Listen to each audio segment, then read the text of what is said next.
nhớ dòng nó quỷ lọc hiện giờ lesson 3 hay giờ verb là giờ bút thí bé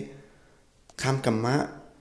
là giờ là hủy lò tìa cái lý nhà nó là giờ nhưng đã nhất rõ một tà lò cũng tao hiện giờ pronoun thía nào mù là nhưng đã nhớ rõ một nò của giờ lọc hiện giờ cho verb và bây giờ cho là một xí nhớ rõ lúc su bắt nhục là giờ thì subject plus verb plus object là giờ thì bé chỉ lấy cho kham cầm má là giờ cho kham váo xa sân nít của cụ tao khi là một đợt ta chỉ bây giờ chỉ tao cả xía hay cho lu bắt nhục đỡ giờ lý nhất chọn nó quỷ lọc khi cho viết thì chấm nẹt là giờ viết thì chưa thì vô lý chạy thì báo thì tụ kham váo là giờ kham sàm đỡ nơi do kham cầm má và do thì dù chỉ chăm bên do một sĩ đại dictionary là giờ Paul dictionary chứ là một thuở sai lý xử lý tiền giờ ta lò mà giờ có chỉ tông ca xía mà có giờ tao thuở đại dictionary là một bề tụ kham sàm đỡ thế chỉ có mà sai thì nơi giờ kham cầm má là giờ kham đó chi giờ lên đại nhất trong nó của giờ kia nhất trong buồn nào mà của giờ kia biết thì ngay được có thì có là một chấm nét của tao thì tụ kham váoแต่mà có chỉ ta sĩ dictionary là một là có chỉ li báo kia thì giờ kham cầm má đây là thì thầu có báo thì giờ kham cầm má lại thì có thi báo cho là một sĩ nhất trong các bá nhung là giờ cho là một sĩ sáng bá nhung để có thi liên ca xía nữa này giờ ok nhưng đã tuần đây nào bây giờ là một thả cho thì what is the definition of verb là giờ là hỗ trợ kham cầm má men kham nhiều đại ní nhảm verb is a word that used to describe an action of noun, pronoun and verb คำกรรมะเป็นคำที่ใช้แสดงอาการการเคลื่อนไหวหรือการกระทำของคำนามคำแทนนามและคำกรรมะยันดังวิริจัตที่เดียเนี่ยนอคำกรรมะเนยคำใช้แสดงอาการการเคลื่อนไหวเนยระยะการกระทำของคำนามและคำแทนนามระยะเดียหนึ่งจากการแสดงคำการเคลื่อนไหวของคำกรรมะเองอย่างหนึ่งจากการแสดงการเคลื่อนไหวหนึ่งจากคำกรรมะหนึ่งตัวเทียนนายพิสาเรียเดียแสดงการเคลื่อนไหวของคำนามอย่าเรียกจะสุมพรเลวินเซียงควาน province สุมพรเนยยอดเจ้าลุสังเซียงขวางเจลอลัวเดียสุมพรเดเนาะเจเนยคำนามอย่าเจตูเวิร์บเราโมแสดงการเคลื่อนไหวเดสุมพรเดตัวคำนามนั่นจะเยตู live นั่นนะอย่าตัวอาศัยอยู่นั่นนะเจตูนอนเนื้อละมูเคลียกันเคลื่อนไหวแต่สมพรนันเตียเนื้ออาศัยยอดเจ้าลุสังเสียงขวางเจยก็ชิมัวตัวเวิร์บเนื้อละมูแสดงการเคลื่อนไหวแต่สมพรเราอยากตัวคำนามแต่เจก็อยากจิเป้าเตียสมพรเราอยากวัดจีนั่นนะหอยอย่าเรียเตีย cat like it mouse นั่นอย่าเยเตียมีเหนียนนอนะนั่นอย่าเจยสมมติเตียชิมัวเราลัวเตียเหนียนเราละมูเคลียเตียมีเหนียนั่นเจbây giờ chỉ bảo thì mỹ nhiễn nó chỉ này chỉ lo lùa thì cat nó chỉ này giờ khăm nam chỉ nhiễn nó nào nó chỉ lo lùa thì nhiễn like nó chỉ này giờ verb là lo lùa like này chỉ này giờ khăm cầm mắt nên là một số đèn cho bé báo tàu thì tu mỹ là mà nhiễn nó này giờ nhiễn nó nào này họ bị xả lia thì số đènการเคลื่อนไหวของคำแทนนามgiờ thìคำแทนนามก็ตึกกับตาเลยก็นี่เป้าthì giờคำแทนนามแต่giờ đó chỉ là của chỉ hành gìเลยgiờ ý là liệt thì I know you well này à cụ báo có giống bây giờ chỉ cụ báo có giống lo lùa hạt tiệt cũ nó chỉ là kham thêm nam giờ chỉ lo lùa hạt tiệt báo nó chỉ là know nó chỉ là verb giờ ý là to know này I know you well này chỉ cụ báo có giống chỉ lo lùa verb và know nó này lo lùa tiệt báo nó chỉ nương là một sự đèn canเคลื่อนไหวเลยกันก็ทำเด้อcụ hạt tiệt giờ khi tao tiệt cụ báo này báo nó chỉ lo lùa báo nó chỉ là một khiการเคลื่อนไหวเลยนี่เนาะกูได้นั่นอย่างจะให้จนแต่ขอเดียแสดงการเคลื่อนไหวของคำกรรมะนั่นอย่าง reading is a good way to improve your knowledge เกี่ยยังได้ยออีเจ้าเขาเกี่ยจงเจ้าก็เจ้าเกี่ยเกิดเนี่ยแล้วยอเดียก็เจ้าความรู้นั่นอย่างเจลองรู้ว่าเดีย reading นะเจเนื้อยอคำกรรมะเทียแต่ชิมาแต่ชิโนนิวเราเป็นคำตัวตั้งเราจะเป็น subject หรือซึ่งอะไรอย่างเจตัว verb อย่าตัวแสดงการเคลื่อนไหวนั่นจะตัว is นั่นอย่างตัว man นั่นนะเรารู้ที่ man หรือ is นั่นจะเนื้อเราแสดงการเคลื่อนไหวเดี๋ยวขอเรารู้ที่อย่างเดิมเราจะ reading นั่นอย่างแค่ที่เก๋อย่างเดิมนั่นอย่าง reading นั่นจะเก๋อย่างเดิมเนาะ也有一做好给用找个做给狗了一个做给狗包nữa呀โอเคยาลินอตอนได้นะไปอยู่ละมุใช้ลิจ่าเทียบเป้าเตียคำกันมาอย่าพิสาเลียเตียก็ปอทุกคำสามเดอก็ชิจำเป็นอย่ามุทวน dictionary ก็จิลิใช้สิเจเทียก็เปะเตาสิเจก็จิลิเป้าเดียตัวนอมันนี่คำกันมานั่นนะเดียวได้นอมาก็จะจู่จำแน่ก็เตาเดียจ่อคำนามเทียคำเทนนามก็เตาเกิดละมุนได้มาอย่าจ่อจงลิจ่าเลยเจเขาก็จำแน่เตาจะนอเตอเลยนะเจนอกจากเดจีอย่านี่nóก็มานี่ละมุจำแน่ว่าจ่อคำกันมานั่นนะhọ giờ có chẳng sắp xuống cho trâu chở khăm nam thế khăm tên nam thì tao lấy mà giờ đến đỡ nhiều chủ yon chọn hoặc địa khăm nam thế khăm tên nam mà như chở tư là chị tại vì nó có là một cởi chở khăm cả má xứ mà thế chỉ nhóa nè trên nhót trong đợt tên nick ở chưa ngắn ngay đợt của tụi khen mà khăm cả má mà giờ ít khó chưa giống gì xứ xử lý thì khăm cả má nó màส่วน đau chấp bờ trên nơi ở mua lo lùa hạt địa cầm lăng nó này giờ có món là lùa thì cầm lăng nó nhất cho là tươm cho lần gì đâu tỏ hỏng đen ở tụ khám sàm đỡ ấy nướng một khoa máy nó chỉ nướng giờ khám cầm má nó này pizza lia tiề nè nó bay nên nè là tiề go nó vậy là lùa tiề ภาษาอังกฤษnó tiề go nó giờ bay nó chỉ có món là lùa thì cầm lăng chứ là muốn gì đâu bây giờ cầm lăng bay nó là một khoa máy nè cầm lăng bay nó chỉ nướng một khoa máy ở bây giờ going nè bây giờ ý tiề khói cầm lăng bay không hiên nó này I am going to school เนี่ยเจนหนึ่งมั่วเราหลุดกำลังไปในเจนหนึ่งมั่วความหมายจะยาวคำกับมาที่ชิสมมตินี่อย่าเราหลุดเตีย sleep นะอย่านอนนะเจยาก็มั่วกำลังตื้มตัวเจนนี่เป็น sleeping นะอย่าเจยากำลังนอนนะอย่าเจยาตัวอย่างก็ให้เตีย I am sleeping นะเจค่อยกำลังนอนนะอย่าเจนหนึ่งก็มั่วความหมายไปอ่ะฮอลล์ที่ speak นะอย่าสมมติก็เป้าภาษาอังกฤษมัน speak นะอย่าจะเปเป็นภาษาเราจะเป็นเว้านะอย่าจะก็อยู่จากก็ที่เป้าเดียวนะอย่าคำกับมาอย่าจะก็เมื่อเรารู้แต่กำลังเว้าเนาะจะเราจอดเราจะยันนึกมั่วความหมายนึกทึ่งนั้นนึกมั่วความหมายจะเนี่ยเนาะนึกกูอย่าคำกับมาเทียอย่างเดียวเดียว he is speaking English เนี่ยเรากำลังเว้าภาษาอังกฤษเนี่ยจะนึกกูมั่วความหมายเทียไปอย่าเจตูสปีกนั่นจิตาก็ยังมุ่งใช้หา dictionary ก็ยังเป้าถึงนี่ยอคำกรรมะละยอถึงหนึ่งใช้ตัวกำลังอะไรนั่นยอจะคำนี้ขอวิธีง่ายๆผมก็ชื่อซื้อพิซซ่านี่อย่าลิจอหนึ่งจังชนนั้นเต้าตู่เทียเดี๋ยวกูจวนยกตัวอย่างเนี่ยอีเจ้าแต่เราจะเราจะไปใช้เดี๋ยวหนึ่งผมว่าความหมายเนี่ยหนึ่งประโยชน์จานเนี่ยสมมติเดี๋ยว flying กำลังบินเนี่ย coming กำลังมาเนี่ย sittingกำลังนั่งเนี่ย dancing กำลังเต้น standing กำลังยืน running กำลังย่าง living กำลังอยู่ growing กำลังเติบใหญ่ looking กำลังเบิ่ง having กำลังมี doing กำลังเฮ็ด making กำลังสร้างหรือจะกำลังเฮ็ดนี่อย่างเก่าที่อย่าง showing กำลังแสดงเนี่ยจิตตาเราจะนั่นเนี่ยมั่วความหมายที่ชีเนี่ยเขาก็มั่วกำลังเจ้าเรามูจอดเราเจนเนี่ยมั่วความหมายนั่นเนาะพอภาษาเรียกก็มั่วเรารู้อย่างสมมติ car เนี่ยนึกไปเดียรถนั่นเนี่ยเรารู้น้องก็ปอจะก็เปเต้าเดียยอเชะแต่ชิมาก็จะเป้าเดียเนี่ยคำนามบอกเราอยากคำกรรมะเราอยากคำว่าจีเดี๋ยวสมมติก็มั่วเรารู้เดียกำลังนั่นเจ้าเราตื้มเราอยากสมมติรถนั่นเดียกำลังรถเนาะปะไรเนี่ยนึกชิมุความหมายไปอ่ะเขาอยากเดียเรารู้เดียเฮือนอย่าง house เนี่ยก็ยังว่าตัวเรารู้กำลังเจ้าเราจะปะไรกำลังเฮือนเนี่ยนึกชิมุความหมายเท่นึกชิย่อนะอย่างนึกชิมุความหมายเจ้าขอนอที่เรียเดียจ่อคำกับม้ามาก็ชื่อง่ายๆลินดาซึ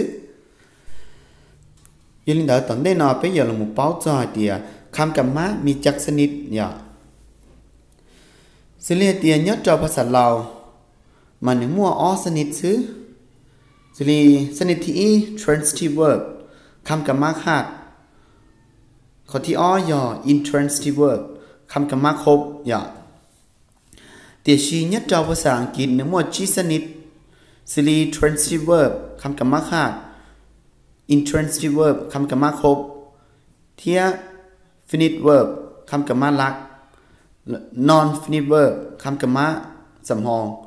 auxiliary verb คำกรรมะช่วยอย่าจะนึกว่าชีสนิดชาเป้ภาษาลาวอย่าเป้สนิดเด้อจะตอนเต้นนโมเป้อย่าเราโมเกิดจอชีสนิดคำเว้าเราอย่าชีสนิดคำกรรมะเนี่ยเราภาษาอังกฤษเตียย่อยงลิจ่าเตียอย่าโอเคอย่าลืมเด้อเนาะเป้เราหมดเราขอที่ is เรีย transitive verb คำกรรมะขาดอย่าวิริจาที่เตียคำกรรมะขาดลดลูหะเตียขาดนั่นจะใช้เต้าเตียอีอย่าเตียตัวคำกรรมะเดิมมาก็หายหมดก็หายต่างมูหลายนั่นมาเนื้อจังชัวอีตัวเจ้าเรามูเพิ่มตัวต่อการได้เหมือนที่ลิโมเขาหมายครบนั่นนะอย่าเจสมมติเตียจ่อคำกรรมะสิเตีย give buy bring write speak see open close wash นะอย่าเจจ่อนอเจสมมติให้ซื้อเอาเขียนเว้าเห็นเปิดปิดล้างนั่นอย่าตัวอย่างเดีย I give หนังสือก็เดีย I give ซื้อหนังเจค่อยให้หนังสือเจเราอย่าโน้เดียเจ้าให้อย่างนั่นเจก็จะจุดต่อเดีย I give you money หนังเจก็จุดต่อมั่วเขาเดีย money เนี่ยตัวต่อการสีแต่ว่ามาละที่ลิงก์แคชเชียร์อย่าก็จีให้หนังสือเจแล้วก็จิงแคชเชียร์เดียให้ยังเดียhọอย่าเรารู้เดีย you buy นี่อย่าเจ้าซื้อหนังเจเราอย่าโน้เดียซื้ออย่างนั่นนะเจก็จะจุดเดีย I buy a car ว่าเราอย่า I buy clothes นี่อย่ากูอยากคุ้นยาบ่หรืออยากกูอยู่เช่บ่หรือที่นอนมูเจเราทิ้งกระเชียมันในที่ลิคบเนี่ยเจเราดูในข้าวคำว่าข้าเจในข้าเรียนดาวอย่าหอยอย่างเดีย he opens นะอย่า he opens นะอย่าเนื้อเปิดนั่นเนี่ยเราเปิดนะเจเปิดได้จีนะนะเจเลยโน่ลินดาวเจก็จุดเดีย he opens เนื้อก็จุดต่อให้เดีย he opens the door เนี่ยเนื้อขี้เขาจ้องนั่นหมายจุดว่าเราดูแต่เขาจ้องนั่นลันจีมาที่มันความหมายครบเทียนั่นนะอย่าหอยอย่างที่ you speak cháu váo bây giờ cháu váo này chị váo nhà nên nó giờ chị lấy nó có là thế mà có hai nó chỉ chỉ không bây giờ chị có chủ thì you speak English này cháu váoภาษาอังกฤษนะchị chúng muốn lo lu ภาษาอังกฤษได้เจ้าลันสีเจ้ามาที่ลิมุความหมายครบนะchị làที่หัวเดียคำกับมักขาดอย่าโอเคอย่าลืมเดี๋ยวเราหมดเจ้าสนิทที่อ้อ intransitive verb คำกับมักครบอย่าจะnhất trong đời cho nó chỉ được cú còn cần khám đi tỏ cho khám cả mắt khác thiết cho nó chỉ ý là đi giờ có hai tờ mua lại chỉ giống một không mày không thoát lại nên là chỉ chăm bên giống một tụ tỏ cá lần gì là lấy những cái chế lại nên là chỉ nên thì khám cả mắt khốp ý là đi lo thì sleep nó non nhở fly bean sit nàng standยืน run land dance tên làm này nhở chỉ cho nó chỉ giờ có hai tờ mua là chỉ là những cái xía ví dụ đi thì I sleep ya khói non giờ có thì khói non là chỉ là những cái xía thì có pư là chỉ chăm bên thì là những nuôi thì có pư á chị là chỉ nuôi những đời này ya có thì khói non là chỉ là những bò thì có pư là nó này chỉ còn nói chỉ là thứ thì cầm mắt khốp ya he runs nó là lao len ya lao len nó là có những bò thì nửa len bây giờ nửa chẳng nửa tức hiện đời nó có những chỉ nuôi thì len nhàng len hiện nhàng nóก็ยังชินูแหละเวลาจะนึกครบนึกโม่ความหมายครบทั่วแหละนะจะ he runs นะจะเราแล่นนั่นอย่างพอ you sit นะอย่างเจ้านั่งเนี่ยจะก็ตึ้งปอเต้าเตียนนึกเหาเลยเว้ยจะก็ยังชินูแหละนะเวลาจะนึกโม่ความหมายครบทั่วแหละเทียนั่นน่ะพอ I dance อย่างค่อยเต้นเนี่ยค่อยเต้นเนี่ยจะกูตึ้งเต้นเนี่ยเว้ยก็ตึ้งปอนึกเต้นเลยนั่นจะนึกที่เรียนโม่ความหมายครบแหละแล้วนึกจีจำเป็นนั่นเดียวมั่วตุคำเจ้าเราประกอบสิcó lựa tung khai lại nó là chỉ cho nó là thế thì không cầm mắt khốp chỉ ngay nó xứ giờ chỉ nên cô chẳng chuẩn nên đau tù thế giờ cho nên là nhất trò nó của cô chỉ múa ta cho là cho bé sẽ được sai thì khi mà bé chủ tao mù sáng thiệt nhất trò chọn đợi grandma có bé báo tao tiền cho cầm mắt không nên chuột cho tù thế mua cho tù tiền giờ ok giờ linh đợi bé là một trò sinh tiếp bé xử lý tiền finish verb bây giờ không cầm mắt lạc giờ chỉ khám cả má lạc nó mà mỗi hai lần chỉ nó cứ cho lòn đời cho khám cả má khốp chứ khám cả má khác xứ thiết đó chứ mà nhất trong sản kỳ chỉ là mỗi nhẹ và ó kho nó làm gì xứ này vậy chỉ nửa tia men khám cả máที่มีการเปลี่ยนรูปแบบไปตามประธานหรือการลากของประโยคนั่นนะอย่างchỉขอnói chỉ ý là lýสมมุติ I walk to school every day นะchỉลองรู้เดียว walk นะchỉย่างนั่นอย่างย่างนะchỉค่อยย่างไปโรงเรียนทุกมื้อนะจะรอรู้ย่างนะจะยอคำกับมะ เตียชิมันวิริยะที่เดียเป็นคำกรรมะหลักอย่างเจนหนึ่งมีการเปลี่ยนแปลงตามรูปแบบของประธานนั่นเนี่ยเจียเรามุตกาที่อ้อชื่อเดีย he walks to school every day นี่เจเท่าไอนี่เจนึกจิมอตูนึกจิตื้ม s อย่างแต่ชิมาเท่าเรามุเจ้าขอที่อ้อว่าย่อ he นั่นเนี่ยเป่าเป็น he หรือจะเป็นเรานั่นนะเจนนี่อย่างมั่วตู s เรามุเพิ่มตัวเรามุสีตัวตู walk แต่นั่นอย่างเจตัวคำกรรมะนั่นเนี่ยเป่าไปตามตัวประธานเด้อเจนี่เราเทียเตียตุนจะน้อยคำกับมาหลักนั่นน่ะอย่างโอเคเจจวนสีจองเตอสนิทที่เปล่าสิลิเทีย non finite verb คำกับมาสำหองอย่างเจนึกว่ากงกันข้ามเตอขอเดียคำกับมาหลักสิเทียอย่างแม่นคำกับมาที่บ่มีการเปลี่ยนแปลงหรือว่าบ่มีการเปลี่ยนรูปแบบนะอย่างสิลิเทียตัวอย่างอย่างเดีย she likes to walk every day นะอย่างเรามักย่างทุกมื้อนั่นน่ะอย่างเจตู likes theนอกจากในเป่ารูปแบบจากตุประธานตัวนั้นเนี่ยตุประธานชีในเจนิยประธานบุรุษที่เป๊ะอย่างจำนวนน้อยบุรุษที่เป๊ะจะในเป่าตู likes ในเจียในเป่าที่เติมตู s เจ้าเจียคำกรรมะละอย่างฮอนแต่ตู walk ในเจเนื้อคำกรรมะสำห้องเจอเดียตูต่อของเด้เนาะตู like นั่นเนื้อเป่าละตูน้อยยิ่งจีเป่าลิตู walk นั่นยิ่งจีเป่าลิเนื้อจังเดียตูคำกรรมะเดิมซื้อเจนจีเป่าลิเจนที่เดียวกรรมะสำห้องนั่นนะเจนึงง่ายๆอย่างลินดาซื้ออย่างตอนเด่นเราอย่าสนิทที่จีสิลิเดีย auxiliary verb คำกรรมะช่วยเราอย่าละโหเดีย helping verb นั่นอย่างจะจ่อคำกรรมะช่วยนั่นมาอย่าจ่อคำกรรมะที่เดียละสีจะละหมูป้าสร้างเป็นคำถามหรืออย่างคำตอบเทียเป็นคำปฏิเสธจะเขาประโยคนั่นอย่างเจนนอนมั่วทันทยอนดังกับเปล่าตู้สิลิเขานอนอย่าง is am are was were ใช่เตียเป็นอยู่คือแม่น has have hate me do does did ใช่เตีย hate อย่า will would จะหรือคงจะ should จะหรือว่าควรจะอย่า can could ใช่เตียสามารถเนี่ย may might ควรหรือว่าขอหรืออย่าเตียกรุณาอย่า must ต้อง need นะเตียต้องหรืออย่าต้องการ dare เตียกะสามารถ out to เตียควรจะ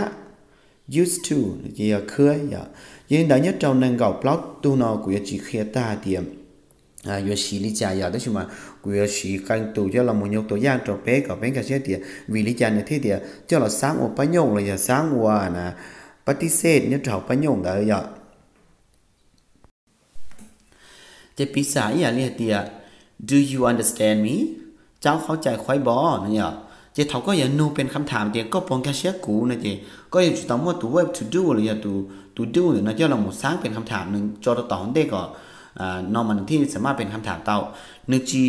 ย่อเดียก็จีเลยเดีย you understand me นั่นมันนึกจีเป็นคำถามเต่าเนี่ยจะภาษาอังกฤษนึกจียงในภาษาลาวย่อจะเท่าก็เต้เดียก้องกระเชียนเดียก็จุดเดีย yes I do นั่นนะอย่านึกจีเดีย yes I understand you นั่นนึกจีไล่เนี่ยเดียเดี๋ยวก็เต้ก็ทึกต้องจะหลักการมันก็จุดเดีย yes I do อย่าหรือ I understand you นึกจีเจ้าเราอย่าด้วยค่อยเข้าใจนึกจีก็จุดต้องเลยเนาะพอภาษาอย่างลีเดีย can you speak English จีเจ้าสามารถว่าภาษาอังกฤษได้บ่นึกจีก็เดีย yes I can อย่าก็จุดว่าตัวแค่นตัวเว็บช่วยนะอย่า